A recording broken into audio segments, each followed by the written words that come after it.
घर की औरत पार्ट 3। मीना का घर ठीक से ही चल रहा था।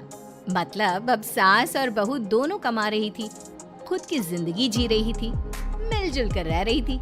लेकिन कहते हैं ना, दुख के दिन नहीं टिके तो सुख के दिन कैसे। अरे मंगलू, कहाँ है? कितने दिनों से गांव नहीं आया माँ की खोज खबर लेने। तभी मीना आ जाती है। अरे दादी साहब, कैसे आना हुआ? बताया नहीं हम स्टेशन आ जाते। ये बोलते हुए मीना अपनी दादी सास के पैर छूने के लिए झुकती है कि दादी सास जोर की लात मारती है। बड़ी आई, कैसे आना हुआ? मेरे पति का मकान है ये। और तेरे बाप ने क्या दिया जो तू पूछ रही है? और ये क्या पहना है? न साड़ी न सर पर पल्लू, बात बात पर जबान खोलती है। दादी सास बोलना रोक ही नहीं रही थी। मीना को गुस्सा आने ही वाला होता है कि उसकी सास आ जाती है। क्या बात है मीना, कौन चिल्ला रहा है? मैं हूँ मंगलू की दुल्हन। बहुत चपर चपर कर रही है ये मीना बहू। इसकी जुबान पर लगाम लगवा ले। मम्मी जी, मेरी बहू है, घोड़ा थोड़ी ना है जो लगाम लगवा दूं।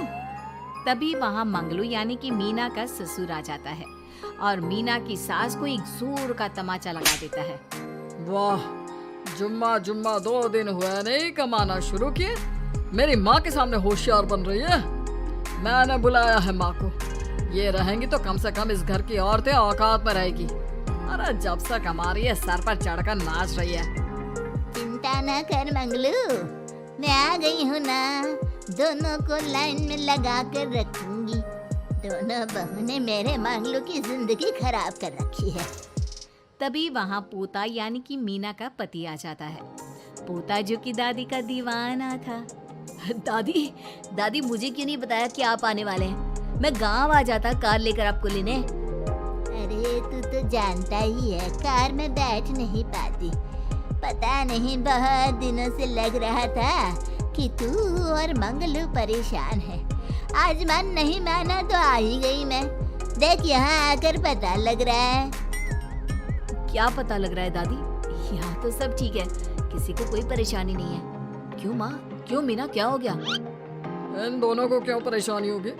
इन लोगों ने तो परेशान करके रखा है। माँ और मीना के बारे में कैसी बात कर रहे हैं पापा? क्या हो जाता है आपको रह रहकर? तू तो खाना बना बना कर बेशर्म हो गया है, लेकिन मैं नहीं। मेरी माँ आ गई है अब इस घर में। अब यहाँ सब वैसे ही रहेंगे जैसा मैं चाहता हूँ। देख मंगलू, तेरी बहू काम करती है तो मुझे कोई लेना देना नहीं है, लेकिन मेरी बहू कोई दर्जी का काम नहीं करेगी। साफ साफ बोल रही हैं। लेकिन दादी साहब, वो तो बहुत अच्छा बुटीक चला रही हैं। बहुत अच्छा चला रही है, लेकिन हम लोगों ने अपने घर की बहू से ना काम नहीं करवाना। अरे इसके बाप ने शादी के वक्त ही बोल दिया था। और इसके बाप जिन्होंने दहेज में एक साइकिल दी थी ना, कैसे हाथ जोड़कर कह रहा था, मेरी बेटी आपके घर आ गई, इससे सौभाग्य कुछ नहीं। अब देखो इसकी बेटी बहू आ जाने के बाद सर पर चढ़ रही है मेरे मंगलू के। मीना जो कि सास की बुराई सुनकर परेशान हो जाती है। दादी सा छोटा मुंह बड़ी बात। लेकिन क्या पिताजी ने आपको बताया नहीं? सासू माँ ने अपने पैसे से ससुर जी के जन्मदिन में कार दी थी। ससुर जी इतने साल से स्कूटर से जाते थे, अब कार से जाते हैं। क्यों ससुर जी, बताया नहीं आपने? क्यों रे मंगलू, कार ले ली तूने? मुझे तो तू पैसे भी नहीं भेज रहा। 2 महीने से कैसे कैसे दिन काट रही थी और तू यहाँ कार से घूम रहा है। आप भी सासू माँ को अपने बैंक अकाउंट की डिटेल दे दीजिए दादी साहब, वो डाल दिया करेंगी पैसे आपके अकाउंट में। क्यों सासू माँ? मंगलू यानी कि मीना का ससुर, जिसने अपनी माँ को गांव से सिर्फ अपनी बीवी को लगाम लगाने के लिए बुलाया था, ये सब देखकर जोर से चिल्लाता है। मीना बहू, चलो दादी सास आई है, ये नहीं कि खाने पीने का इंतजाम करे। अरे माँ, तू भी किन लोगों की बात में आ रही है? चल मेरे साथ मेरे कमरे में चल। ससुर अपनी माँ को लेकर कमरे में चला जाता है और दोनों बैठकर वैसे ही पंचायत शुरू कर देते हैं जैसे कोई बहू अपनी माँ से सास की बुराई कर रही हो। देख मंगलू, गलती तो तेरी ही है जो तूने घर की जनानियों को काम के लिए बाहर निकाला। दूसरे तेरे पापा को देखा था, कभी मुझसे फालतू बोलते। अरे मरते दम तक तेरा बाप मेरी मुट्ठी में रहा है, यही सिखाया था मैंने तुझे। क्या बोलूं माँ, जब से ये मीना बहू घर आई है ना, इसने घर का सारा इतिहास भूगोल बदल कर रख दिया है। उस तितली से तो मैं बाद में निपटूंगी, पहले तेरी वाली को तो ठीक कर दूं। अरे बहू क्या आ गई, खुद को टाटा अंबानी समझने लगी है। माँ देख, जो भी हो, इस बात को याद रखना कि हमारे घर की परंपरा क्या है। औरतों का औकात में रहना जरूरी है। अरे बहू के साथ मिलकर माँ ये बात उड़ती रहती है। बेटा देख, गलती तो तेरी भी है, क्यों तूने इसे काम करने की छूट दी। मानना भी कम कर दिया है तूने इसे, वरना पहले आती थी तो बहू का कोई ना कोई हिस्सा सूजा हुआ या काला ही दिखता था। देखकर तसल्ली मिलती थी कि तूने कंट्रोल कर रखा है। इस बार तो काला और सूजा छोड़, अच्छी खासी चमकती दिख रही है ये। अब क्या बताऊं माँ, गलती तो हो गई है। हाँ, वो कार देखकर पिघल गया होगा ना तू। अरे बेटा, औरतों को मुट्ठी में रखा कर। शान की साइकिल ज्यादा अच्छी कुत्ता बनकर कार चलाने से, समझा। मीना का ससुर अपनी माँ की बात को सुन रहा था। बस माँ, जो गलती हो गई मिट्टी डाल उस पर। अब बस तू ना घर पहले जैसा करके जाना। ये सब ना बहू का किया धरा है, समझी।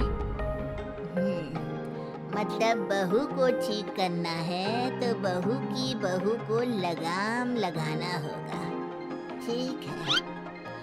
दोनों माँ बेटा बातें करके सो जाते हैं। सोने के बाद अगली सुबह मंगलू की बीवी यानी कि मीना की सास, माँ जी उठिए, ये लीजिए गर्म पानी और ये दाल बनी। चलिए तो याद रहा तुझे, वरना मैंने तो सोचा था कि बहू के चक्कर में पागल ही हो गई होगी बिल्कुल। अरे बहू के चक्कर में पागल होने का क्या मतलब होता है माँ जी, उसने मुझे मेरे पैरों पर खड़ा होना सिखाया है। मैं तो कहती हूँ उसके जैसी मेरी बेटी होती ना तो शायद मैं बहुत पहले जीवन का मतलब समझ चुकी होती। तो दादी सास को समझ में आ जाता है कि सारा मामला मीना पर जाकर ही ठीक होगा। वो सोच लेती है कि अपनी बहू को छोड़कर पहले मीना को सही करना है। फिर अगले रोज, अरे मेरे पोते के पास तो मेरे पास बैठने का वक्त भी नहीं है, हैं? अरे कैसी बात करती है दादी, तेरे लिए तो मैं नौकरी भी छोड़ दूं। नौकरी नहीं, तू ना बीवी छोड़ दे, खुश हो जाऊंगी मैं। नीरज हैरान हो जाता है कि उसने तो मजाक किया था। दादी ये क्या बोल रही है? कैसी बात कर रही हो दादी, मीना ने तो सारा घर संभाला हुआ है। पहले तो घर गिरा जा रहा था ना। तेरी मीना के आने के पहले ना घर में चूल्हा जल रहा था, ना कोई रोटी खा रहा था, क्यों? नीरज को दादी बीवी के खिलाफ खूब कान भरती है। तू सही कह रही है दादी, औरत पैर की जूती और हाथ की मुट्ठी में ही ठीक लगती है। मीना ने ना सिर्फ घर का माहौल बिगाड़ा, माँ को भी पिताजी की इज्जत करनी छुड़वा दी। अब ठीक बोल रहे हो, घर को बिगाड़ने की मेन जिम्मेदार तो मीना ही है दादी। अभी उसे ठीक किए देता हूँ। तभी वहाँ पिता भी आ जाता है। देख बेटा, 2 रोटी कम खाना मंजूर, लेकिन इन औरतों के आगे झुकना मंजूर नहीं। तेरी दादी ने घर की परंपरा बनाकर रखी है। मजाल कि मेरा बाप मेरी माँ के सामने कुछ कह लेता। पर पापा, एक बात पूछनी थी। रहने बेटा, तू ना कंफ्यूज है जीवन में, तू ना कंट्रोल कर पाएगा अपनी जनाने को। मंगलू, मेरी तो टिकट ही करा दे गाँव की। तुम लोगों के घर तो मर्दों की कोई इज्जत ही ना है, और ये मेरे घर की परंपरा ना है, मैं चली। अरे ना ना दादी, मैं तो बस देख अब मैं कैसे कंट्रोल करता हूँ इसे कल। फिर अगले रोज मीना ऑफिस के लिए तैयार हो रही थी कि देख मीना, आज मेरे दफ्तर से कुछ लोग खाने के लिए आ रहे हैं, तो शाम के खाने में। लेकिन आज तो मेरी मीटिंग है, फिर घर आने में मुझे देर हो जाएगी। तो मैं क्या करूँ? बोला ना शाम को खाना बनाना है तो बनाना है, समझी। मीना को पति की बात अजीब लगती है, पर वो दादी सास के सामने कोई भी ड्रामा क्रिएट करना नहीं चाहती थी। ठीक है, मैं शाम को जल्दी आ जाऊंगी। अच्छा क्या खाना है प्लीज जल्दी से बता दीजिए। पर बेटा तू तो बहू सास को चुप रहने का इशारा करती है, लेकिन पोते को तो लड़ना था। वो मीना पर जोर से चिल्लाता है, मीना देख, ज्यादा हीरोइन मत बन। आज ऑफिस जा रही है तो जा, लेकिन सुन, तुरंत रिजाइन देकर घर आ जाना। ना मुझे तेरी कमाई चाहिए, ना ही तेरी नसीहत। आज से घर में वही होगा जो मैं चाहूंगा, समझी? अरे कैसे लैंग्वेज बोल रहे हो? ये तुम्हारी बोली नहीं है, कौन सिखा रहा है तुम्हें? तभी दादी सास आ जाती है। क्या बोलना चाह रही है बहू? मैं मुन्ने के कान भर रही हूँ, हैं? हाँ, मुझे तो यही लग रहा है, वरना हम लोगों का घर अच्छे से चल रहा था। सभी मिलजुल कर एक दूसरे को इज्जत देकर रह रहे थे। लेकिन अब तभी मीना को उसका पति जोर से डांटता है। सास बेटी बहू की लड़ाई को बर्दाश्त नहीं कर पाती। देख नीरज, बहू को डांटना या फिर बहू के साथ गलत व्यवहार, ये सब मुझसे बर्दाश्त नहीं होगा।